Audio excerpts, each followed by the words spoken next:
Hey there, Wolfpack fans. We thought it'd be a trap game, but this was a tap game, meaning that we tapped some behind and it was embarrassing. We whooped them boys like they stole something. This was a great win, a way to put away a team early, not give them hope, not give them a lot of confidence at any point in this game.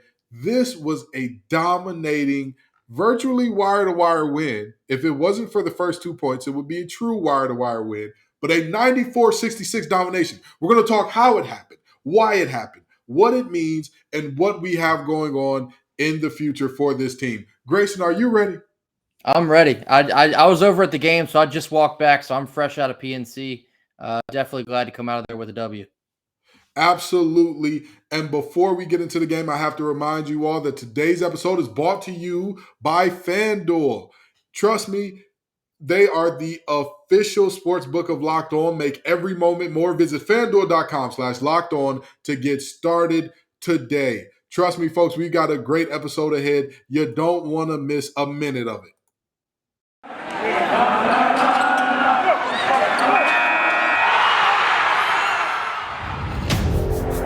You are Locked On Wolfpack, your daily podcast on the NC State Wolfpack. Part of the Locked On Podcast Network, your team every day.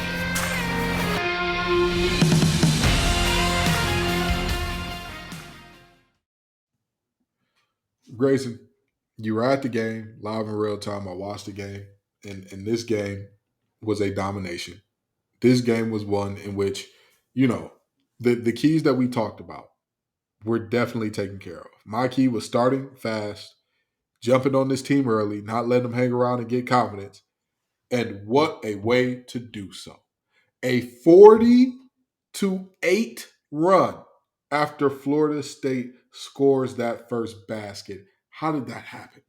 Yeah, finally, it feels like we got a game where we are head and shoulders above the competition, and we played like it. We went in and took care of business.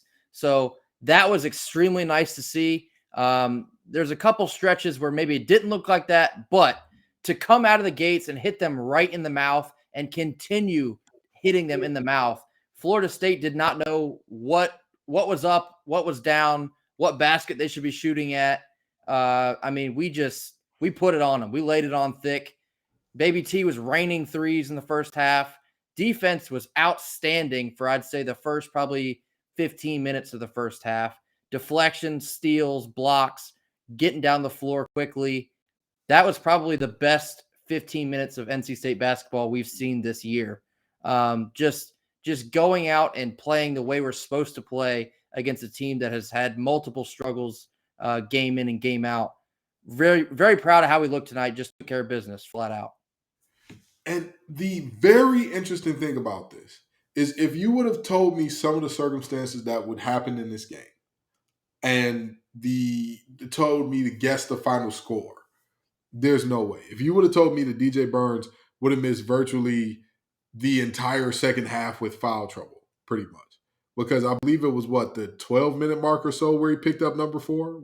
It might have been even before that. He missed like a humongous chunk of the second half. So you tell me, hey, DJ Burns is going to miss a good chunk of the second half.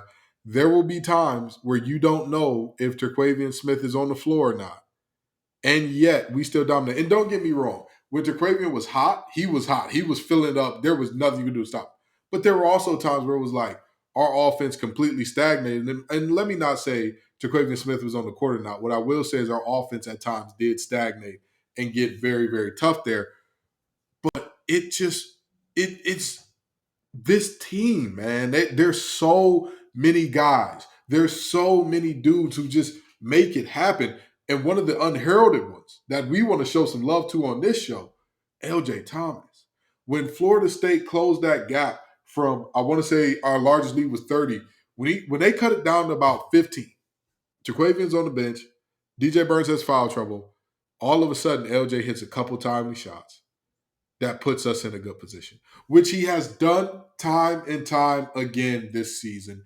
I mean, can you talk about how big he was in those moments where it seemed like our offense couldn't, we had that can't get right in us. And all of a sudden he said, all right, we don't know which way to go offensively. I'll make it easy. Follow me. Yeah, absolutely. I've mentioned this a couple times in a few earlier episodes, but LJ Thomas, I think, is the unsung hero of this team so far this year. Um, there were kind of the middle part of that game, the end of the first half, and unfortunately it crept into the second half. We were very stale all of a sudden offensively. Without DJ in there, we looked a little bit lost. I think we've gotten maybe a little too comfortable running the offense through DJ. Not necessarily a bad thing because of how efficient he's been with the basketball, but yeah, I mean, LJ really stepped up and just put the ball in the bucket when we needed a bucket. It was kind of there's a lot of dribbling going on with Terquavion. I think a lot of times he's looking for a foul call. Probably should have had more foul calls than he was given, but that's neither here nor there. Jarkel was a little dribble happy in this game, although he filled it up when he shot, but he got a little dribble happy. But you know, LJ just to come in and he knows his role coming off the bench. That's very key as a freshman to be this integrated in what we're trying to do as a team. I can't emphasize how impressed I've been with his play so far. And to a lot of people, 7 points, maybe that's not that impressive to you, but as a freshman, to come in and put in 7 points when nobody else is really doing much of anything, Yeah. that goes a long way for a team like this. To have a freshman that can step up and lead this team for a couple minutes when we don't know exactly what we're doing, this team can just find ways to continually pound you. And yeah, so shout out LJ. That was awesome to see tonight. And let me talk about another guy that's been a bit of an unsung hero this year that's kind of gotten lost in the mix because he isn't, because we have DJ Burns playing the way he's. Well, first of all, before we talk about this unsung hero, DJ Burns and getting into posting up at the 3-point line, it's still unhinged and it still works. I It's say he does it further and further and further until somebody stops him because I ain't seen nobody that's going to stop him. it's so interesting that people often talk about, well, if he would just slim down and da da da da. I'm gonna tell you this: there was a loose ball that got away from us. I want to say it was a deflected pass or something like that, and he goes and chases down that ball, and the Florida State defender who was running it down with him had a better angle than him. He just out hustled him to the ball. I'll tell Yeah. you what: if you can't stop him on the block, and when it comes to mobility for 50-50 balls, you can get there. Hey, I ain't gonna talk about your physique. You know what I mean? I'm a former defensive tackle. I definitely ain't gonna say nothing about a little roundness in the middle there. I just say ain't in my constitution to do. But DJ has been phenomenal, and because he's been so good, people have kind of lost track of Ernest Ross's improvement this season. I mean, defensively, he is not good. He has been phenomenal when he's in the game. He knows where he's supposed to be. He does great things on weak side coming over to help block shots. He does great things in terms of altering shots that don't really go in the stat sheet. But I'm going to tell you this, an altered shot that leads to a defensive rebound is darn near as good as a block. It may not have the same emphatic kind of energy that a really good block brings, but I'll tell you what, when you affect that shot and you make somebody take something that they're really uncomfortable with, and then with this team, when we get out and run, you don't get credited for the points, you don't get credit for the assists, you don't get credit for the rebound, but you started that play. And that has been the case so many times for Ernest Ross this year. If you look at his performance in this game, I want to say his plus minus was like what, 14 or 15 in Sounds 15 about right. minutes. In 15 minutes on the court. So, what can you talk about what you're seeing out of Ernest Ross this year for a second? To be quite honest, I kind of hoped I'd see a little bit more of Ernest Ross tonight. I think the only kryptonite he has that I've seen so far is at times he can lose his assignment and tends to get back cut. But if he stays in front of his assignment, he is right in their grill until they either give it up or shoot. He is all over them like white on rice. So, I mean, his intensity on both sides of the ball is awesome. And when we did go stale, I thought it would have been nice to kind of sprinkle him in the mix a bit more than we got tonight. But he's a guy. I mean, you can see him grow before your eyes. The strides he's making this year, building off of the couple flashes we saw of him last year before he got injured. he could be something. He could really be something, moving throughout the rest of this year and going into next. I'm liking what I'm seeing from Ernest Ross. His true freshman year, he showed flashes offensively. This year, he's showing really good stuff defensively. If he can tie what we saw from him offensively in that freshman year a little bit, together with what we're seeing now, I very seriously struggle to name a front court that I think would be keeping up with us going forward here. I just it'd be a very tough time. And we're going to talk about how we're one of the hottest teams in the conference and all that good stuff and where we are in just a second. But before we do, I've got to talk to you all about FanDuel. Folks, it is very simple. This is not hard. It's not rocket science. We're super excited to announce our sports betting partner for Locked On. They're the number one sports book in America. It's FanDuel. And if you're new to FanDuel, that's even better. And that's why we're so excited about it. They have so many great features that make betting on sports fun and easy. Download FanDuel now so you can bet on Super Bowl 57 with a no sweat first bet.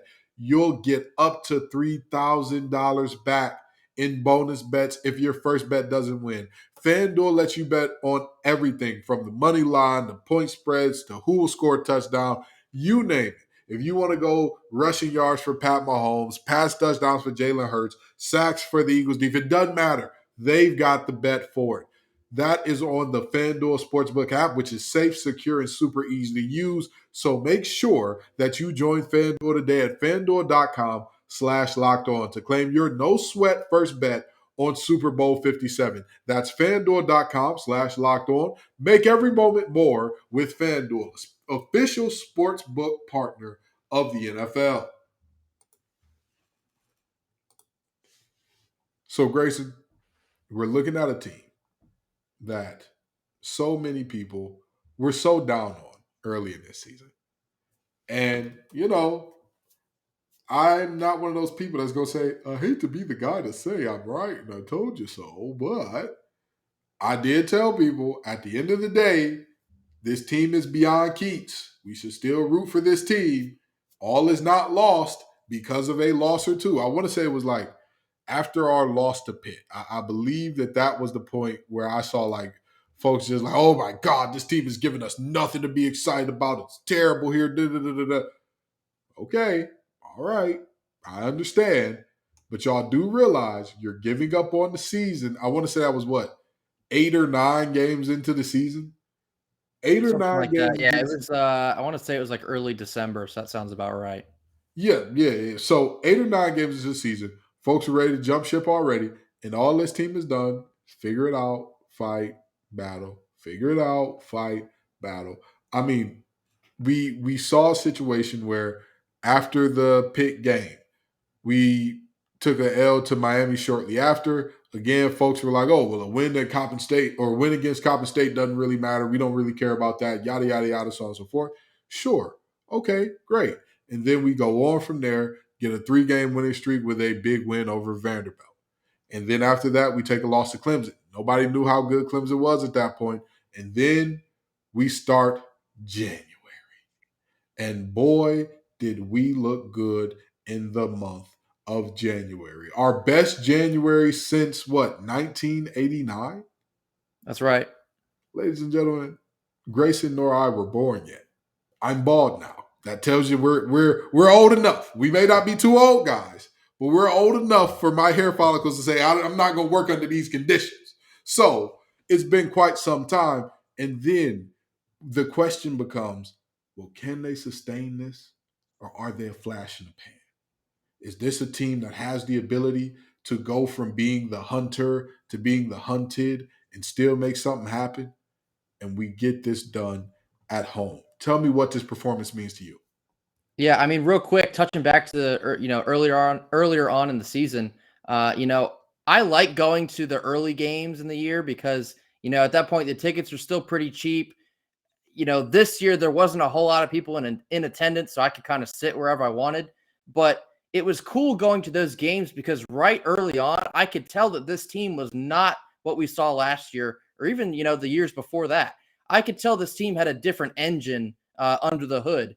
But at the same time, I said, well, we're playing the cupcake, so I need to see what happens when we go up against the bigger time schools. Well, Look around, guys. We're beating them. We're winning. We're 18-5 now. We're getting it done. This team's for real. There's no two ways about it.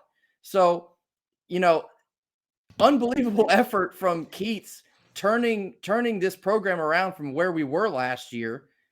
We're right in the mix. I'm going to kind of contradict myself by looking at the standings. After tonight, we're now at number 4 in the ACC. We're 4th.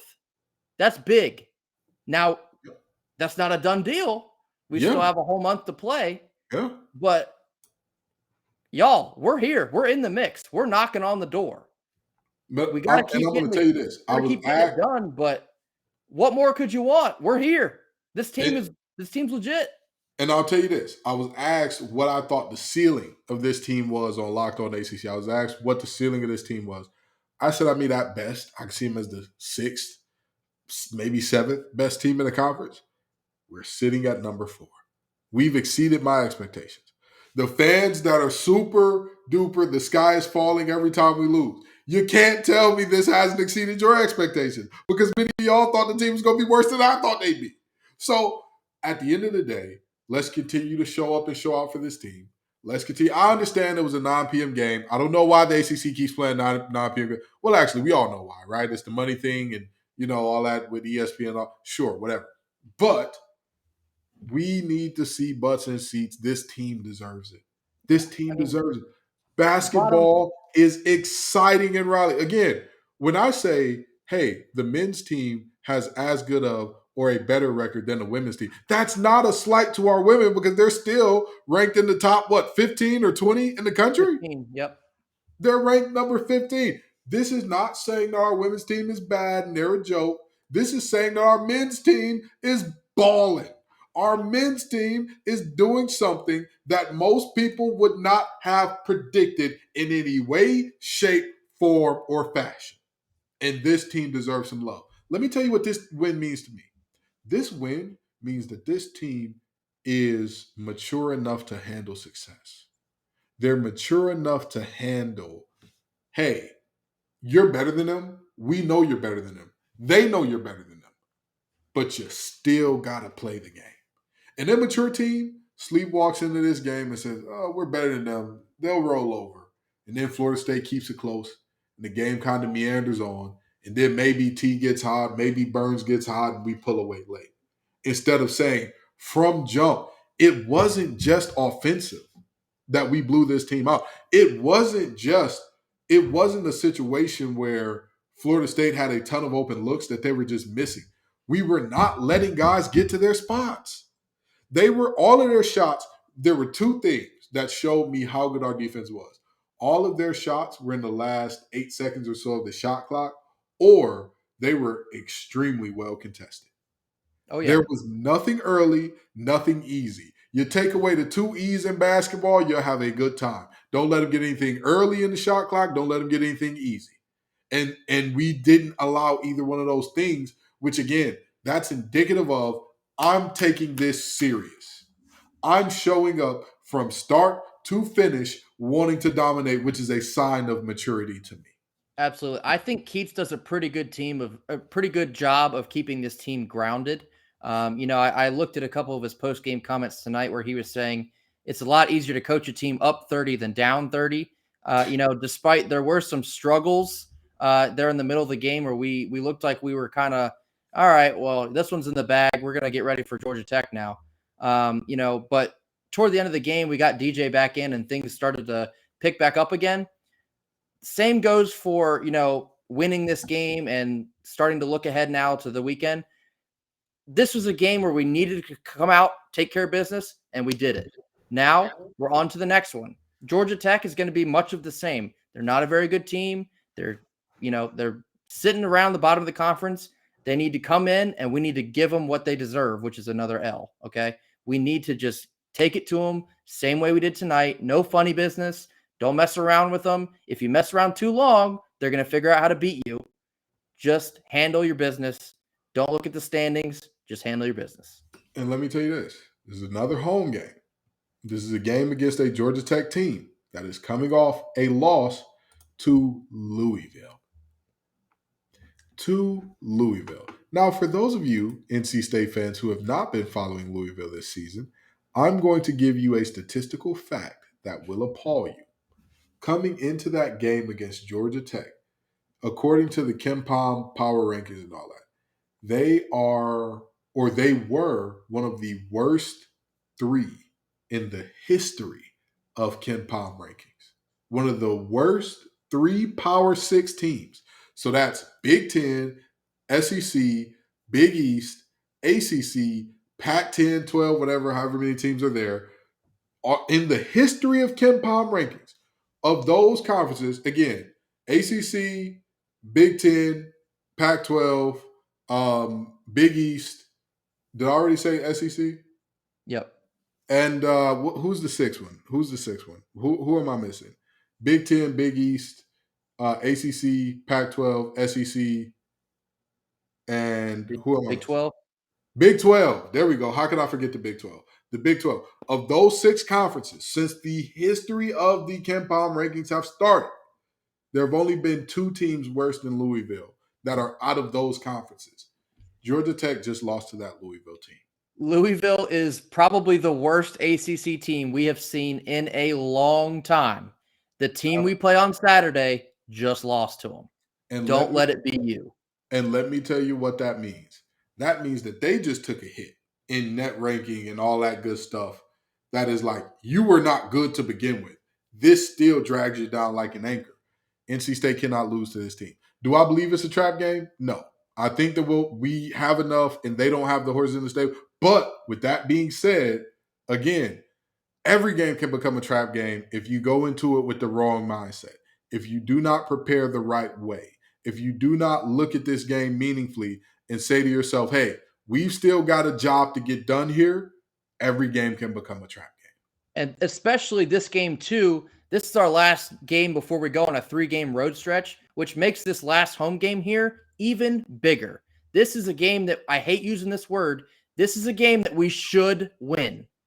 Yep. There's no really other way to say it. This is a game that we should win. Have to win. But you know what? You're not wrong, because your next game after this is at Virginia. That's right. That's your next game. You're heading up to Charlottesville for the next game. One of the hottest teams in the conference right now. One of the hottest teams. It really, if we go back to, again, the start of January, what is this team? 7-1? I mean, that's what you're looking at here. So you really have to look at a situation like this and say, we have got to not play with our food here. Go ahead, get them out the way early, and then we can focus on the team that is at the top of the standings. That is going to be a huge task. That is, don't look ahead. Don't think to yourself, oh yeah, we can kind of sneak some Virginia scout into it. No, you can't. Take care. When you chase two rabbits at once, you catch neither. You catch neither. So, with that being said, we're going to wrap this thing up in just a second, but we have to have a quick word from our sponsors. So the women's basketball team is playing Georgia Tech tonight. The men's basketball team playing Georgia Tech Saturday. Both Georgia Tech teams towards the bottom of the rankings in the conference. What do you think of this game for the women's team in terms of them, hitting their stride, looking like the team that we all thought they should be to some degree? What do you think of their odds going up against this Georgia Tech team that's struggling coming in as well? To be honest, it's a lot of the same message as the men's team. This Georgia Tech team, they are not as talented as we are. This is a game that we should have. This is a game that we need to have. The women's, they're kind of clawing their way back up the standings in the ACC. This is a perfect opportunity to take a win that you should take. Simple as that. I think in the Westmore era, they're like 10-1 against Georgia Tech. Keep it rolling. Just keep it rolling. There's no reason to fool around with a team that's not as good as you, especially at this point in the season where a loss like this will hurt your resume if you allow it to. Go in there. It's on the road, which, it's tougher than a home game, obviously, but right. No excuse. Go in there, let them have it, come back with a W. But you know what? And here's the thing that I find so interesting about this game in particular, all right? You're going on the road against Georgia Tech after a huge win. This is not the NC State teams of old. This is not the NC State teams that we saw in the past that, had a core of 3 or 4 players that had been together for years. This is a newer group. We saw it earlier this year.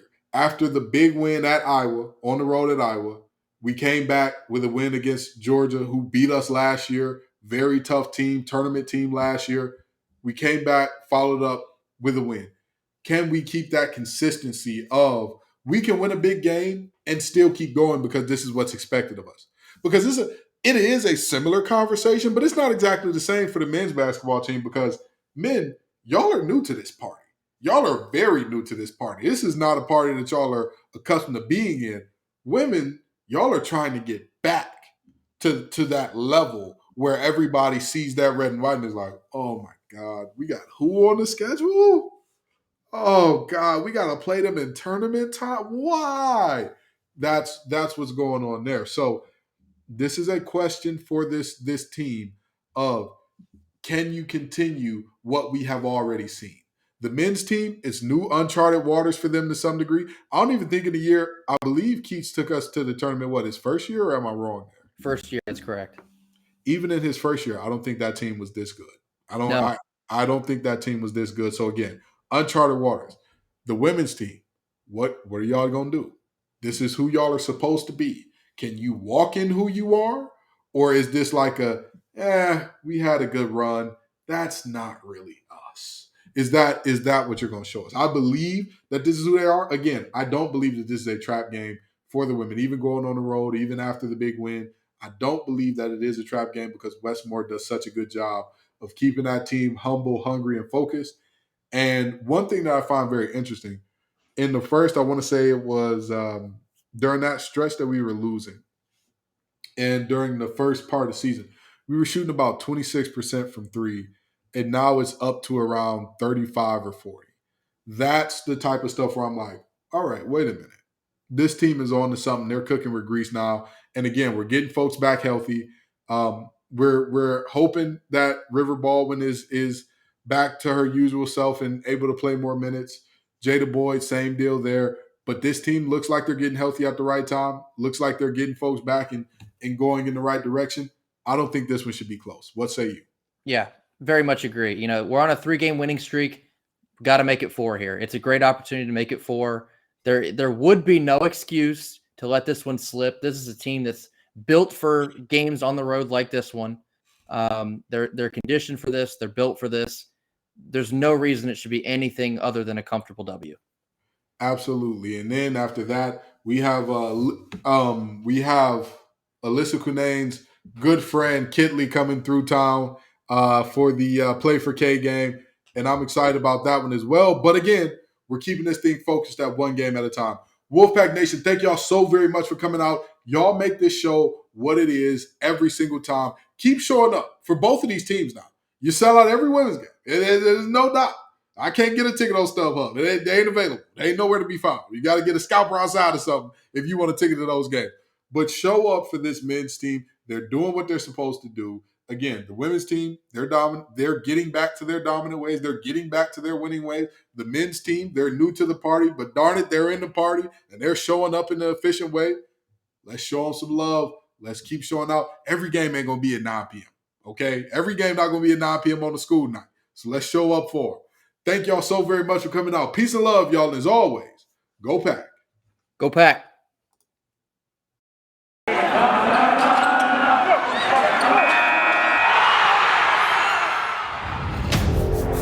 You are Locked On Wolfpack, your daily podcast on the NC State Wolfpack, part of the Locked On Podcast Network, your team every day.